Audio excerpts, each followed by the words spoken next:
Hi viewers, welcome to our channel. ప్రస్తుతం మనతో పాటు సీనియర్ జర్నలిస్ట్ జయదేవ్ గారు ఉన్నారు. వారితో ఒకసారి మాట్లాడదాం. సార్ నమస్కారం. సార్ నమస్తే అండి. సార్, బాబు మోహన్ గారు ప్రజాశాంతి పార్టీలో జాయిన్ అయ్యారు. సార్ మరి వరంగల్ నుంచి ఎంపీగా పోటీ చేసే ఛాన్స్ ఉంది అని కూడా చెప్తున్నారు. మరి ప్రజాశాంతి పార్టీలో చేరడం పైన మీ ఒపీనియన్ సార్, ఏ విధంగా చూడొచ్చు అంటారు? వాస్తవానికి ప్రజాశాంతి పార్టీ పేరు కేఏ పాల్ గారు అధ్యక్షులు. కేఏ పాల్ గారిని అసలు ఇప్పుడు ఇలా చూస్తున్నారు కానండి, మీరు ఒక్క 10 years బ్యాక్ వెళ్తే కనుక అసలు మంచి ఇమేజు, మంచి ఫాలోయింగ్ అట్లా ఉన్నట్టు అనిపించేది. కానీ ఎందుకో రాజశేఖర రెడ్డి గారు ముఖ్యమంత్రి అయిన తర్వాత ఈయన గ్రాఫ్ పడిపోయిందని రకరకాల వార్తలు వినిపించాయి.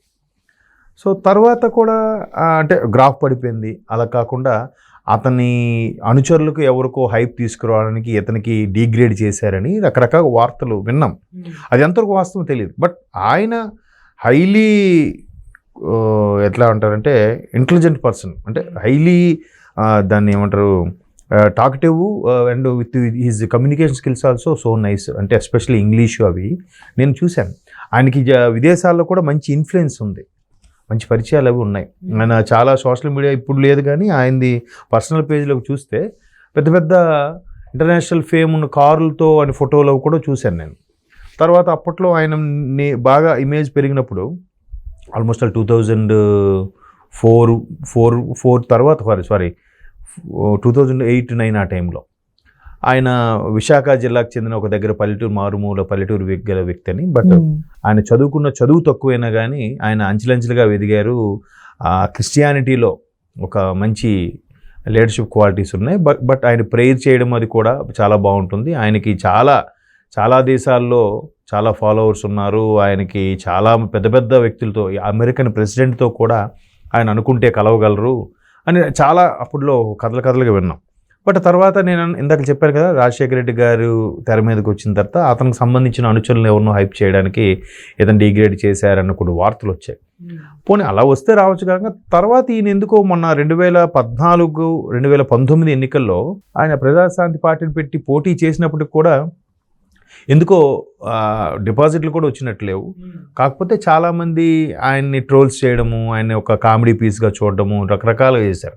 బట్ ఆయన ఎక్కడ కూడా సమయం కోల్పోలేదు, ఎక్కడ కూడా నాకెందుకులే అని వదిలేదు.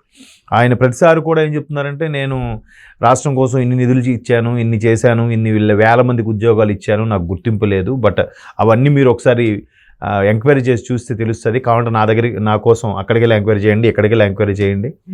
నేను పోప్తో కూడా, వాటికన్ సిటీ అంటే క్రిస్టియానిటీ అన్నిటికి కూడా పెద్దగా భావించే పోప్తో కూడా నేను ఆయన చెప్పుకుంటుంటారు. బట్ అది కొంతమంది ట్రోల్స్ చేస్తారు, కామెడీ చేస్తారు. సో అతను కామెడీ పీస్లా చేసేసారు. రీసెంట్గా ఒక జర్నలిస్ట్ కూడా మిమ్మల్ని ఎట్లా కామెడీగా చేస్తారంటే ఆయన సీరియస్ అయిపోయాడు. మీరు అడగడమే అది వ్యంగ్యంగా ఉంది, అది కరెక్ట్ కాదు, చాలా తప్పదు, మీకే వచ్చి అలా అవమానపరిస్తే ఎలా ఉంటుంది అన్నట్టు కూడా ఆయన మాట్లాడిన సందర్భాలు ఉన్నాయి. అటువంటి టైంలో చాలామంది ఎవరు వెళ్ళలేదు ఆయన పార్టీలోకి. బట్ ఇప్పుడు బాబు మోహన్ గారు ఆయన పార్టీలోకి వెళ్ళడం అనేది మేబీ అంటే ఆయనలో ఏం చూశారో, లేదంటే ఒక రకమైన వర్గం చెందిన వాళ్ళు ఎక్కువగా దాని మీద ఇంప్రెస్ అవుతారు కాబట్టి అక్కడ ఆయన గెలిచే అవకాశాలు ఉన్నాయి అనుకున్నారు. ఇంకోటి బాబు మోహన్ గారి గ్రాఫ్ కూడా అంత బ్యాడ్ ఏం కాదు. అంతకుముందు టీడీపీలో ఉన్నప్పుడు కూడా బాగానే గెలిచారు, మంత్రి అయ్యారు. అప్పుడు ఆయన గెలవడానికి కూడా ఒక మాజీ ముఖ్యమంత్రి కేసీఆర్ గారే దానికోసం బాగా పాటుపడి ఆయన గెలిచేలా చేశారని కూడా ఆయనే స్వయంగా చెప్పారు. బావా అనుకుంటూ అంత చనువు ఉండేది కేసీఆర్ గారితో. చంద్రబాబు గారి నాయకత్వం కూడా అద్భుతంగా ఉండేది, అందులో చేశాను. తర్వాత కొంత గ్యాప్ ఇచ్చారు. ఎందుకు గ్యాప్ ఇచ్చిన తర్వాత మళ్ళీ టీఆర్ఎస్లోకి వెళ్ళారు. టీఆర్ఎస్లో కూడా మరి ఎందుకో అంతగా పొసగలేదు. తర్వాత మళ్ళీ బయటకు వచ్చేసారు, కామ్గా ఉన్నారు. ఇప్పుడు డిఫరెంట్గా జనరల్గా ఏం చేస్తారంటే టీడీపీ అయిపోయింది, తెలంగాణలో అంతగా లేదు కాబట్టి బీఆర్ఎస్లోకి వెళ్ళారు. బీఆర్ఎస్ లేదు, కాంగ్రెస్ వచ్చింది కాబట్టి కాంగ్రెస్ బీజేపీలోకి వెళ్తారు. ఈయన అనూహ్యంగా ఇట్లా ప్రజాశాంతి పార్టీలోకి వెళ్ళడం అనేది మరి ఆయన అందులో ఏం చూశారనేది తెలియదు. ఇప్పుడు చాలామంది ఇప్పుడు ఈయన కూడా వ్యంగ్యంగా చేస్తారేమో, ఇప్పుడు ఆయన పార్టీలోకి ఎందుకు వెళ్ళారు, ఎవరు గెలుస్తారు ఏంటని చెప్పలేము. ఒక్కొక్కసారి అటువంటి వ్యక్తులే గెలిచేసే సందర్భాలు ఉన్నాయి. ఇప్పుడు ఆయన పేరేంటి బీఎస్పీ ఎంపీ గారు, ఇప్పుడు సో ఆయన కూడా ఆ పార్టీ తరఫున గెలిచారు. గెలిచిన తర్వాత ఇప్పుడు ఒకటే గుర్తు అనుకుని గెలుస్తారో లేదో అనుకోవడానికి లేదు. ఇప్పుడు యాప్ ఉంది, ఆమ్ ఆద్మీ పార్టీ. అది ముందు ఒక ఢిల్లీకే పరిమితం అనుకున్నారు, ఇప్పుడు మెల్లమెల్లగా విస్తరించింది కదా. నేను మొన్న ఎక్కడో హైదరాబాద్లో కూడా చూశాను 2 చోట్ల ఆమ్ ఆద్మీ పార్టీకి సంబంధించిన పార్టీ ఆఫీసులు ఉన్నాయి.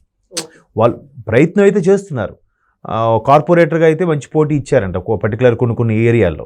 బట్ ఈ సార్వత్రిక ఎన్నికలకు సంబంధించి ఎమ్మెల్యేగా ఎంపీగా ఎంత పోటీ ఇచ్చారనే విషయం తెలియదు నాకు.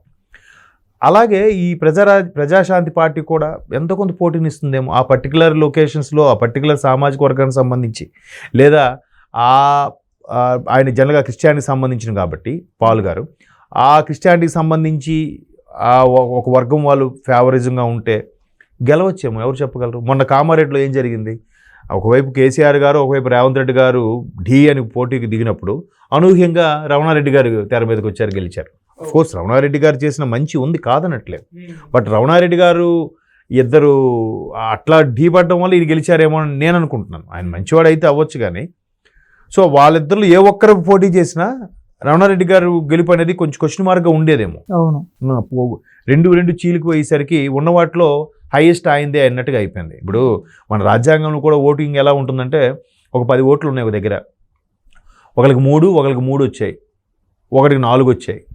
ఆ 4 వచ్చినోడిది గెలుపు. వాస్తవానికి అయితే 4 వచ్చినోడు ఫస్ట్ క్లాస్ కూడా కాదు, అర్థమవుతుందా. సో అలాగా రమణారెడ్డి గారికి కూడా అలాగే వచ్చాయి, ఒకరికి 3 ఇంకొకరికి 3 వచ్చి, ఈయన 4 కూడా కాదు 3.5 వచ్చినట్టు వచ్చాయి పర్సంటేజ్ ప్రకారం. సో అట్లా ఆయన ఎన్నిక ఖాయమైంది. ఇప్పుడు ఈయన కూడా బాబు మోహన్ గారు కూడా సినిమా ఫేమ్ కొంత ఉంది, పైగా ఎక్కడ బ్యాడ్ ట్రాక్ రికార్డ్ ఏం లేదు, పైగా ప్రజాశాంతి పార్టీ అనేది ఉంది, ప్రయత్నిస్తుందని. కాబట్టి అక్కడ వరంగల్లో 2 బలమైన ప్రత్యర్థులు దిగిన తర్వాత అనూహ్యంగా ఈయన గెలుస్తారేమో చెప్పలేం కదా. ఎవరు ఎక్స్పెక్టేషన్స్ వాళ్ళవి, ఎవరి నమ్మకాలు వాళ్ళవి. ఇందుకు లాస్ట్ టైం కూడా కాంగ్రెస్ రాదని తెలిసినా కూడా బండ్ల గణేష్ గారు ఖచ్చితంగా వస్తుంది, లేకపోతే నేను 7 o'clockతో కోసుకుంటాను కూడా చెప్పారు. ఆయన రాలేదు, బట్ అదే నమ్మకం కంటిన్యూ చేశాడు, ఇప్పుడు వచ్చింది. ఇప్పుడు కూడా రేవంత్ రెడ్డి గారు ఏమంటున్నారు, నేను మొదటి నుంచి నమ్మానండి అంటున్నారు. వచ్చింది కాబట్టి నమ్మానని చెప్తున్నారు, రాకపోతే నమ్మానండి బట్ అవ్వలేదని ఏదో చెప్తారు, అది చెప్పలేము. కాబట్టి ఇప్పుడు బాబు మోహన్ గారు అందులోకి వెళ్ళారంటే ఇంక వేరే ఏదో కారణం కూడా అయి ఉండొచ్చు. ఒక సామాజిక వర్గం సంబంధించా, లేదా ఒక కమ్యూనిటీకి సంబంధించా, లేదా ఒక రిలీజియన్కి సంబంధించిందో ఏదో అట్రాక్ట్ చేసి ఉండొచ్చు, లేదా ఇంకెవరైనా ఆయన ఇన్ఫ్లుయెన్స్ చేసి ఉండొచ్చు, వెళ్ళారు. కేపాల్ గారు కూడా చూద్దాం, ఆయన కొద్దిగా సీరియస్గా మెయింటైన్ చేసి ఏదైనా ప్రయత్నం చేస్తే కొన్ని అంటే పెద్ద బలంగా ఉండే నాయకులు పర్వాలేదు, కానీ మిగతా పోటీ ఇచ్చే నాయకులకు కొంత ఓట్లు చీలికి కూడా జరగచ్చేమో బాబు మోహన్ గారు పోటీ చేయడం వల్ల. అన్నీ కలిసి వస్తే ఆయనే గెలుస్తారేమో. ఇంతకుముందు చెప్పాను కదా, తక్కువ ఉన్నప్పుడు ఆయనకు బెనిఫిట్ వస్తే గెలిచి వచ్చారు. సో దాన్ని అలా చూడాలి. బట్ చాలామంది వ్యంగ్యంగా చూస్తారు, ఈయనేంటి అటు తిరిగి అందులోకి వెళ్ళాడేంటి అని. ఎందుకంటే కేపాల్ గారి మీద చాలా ట్రోల్స్ జరుగుతుంటాయి కాబట్టి ఆ ట్రోల్స్లో ఇతను కూడా యాడ్ అవుతాడు అంతే. గెలిచాడు అనుకోండి, వాళ్ళందరి నోర్లు మూయిస్తారు. సోషల్ మీడియా కూడా ఎలా ఉందంటే, అయితే ఎత్తేస్తుంది, లేదంటే పాతాళం తొక్కేస్తుంది. చూద్దాం బాబు మోహన్ గారిని ఎత్తుతుందో పాతాళం తొక్కుతుందో, let we see. Okay sir, thank you so much sir. Thank you.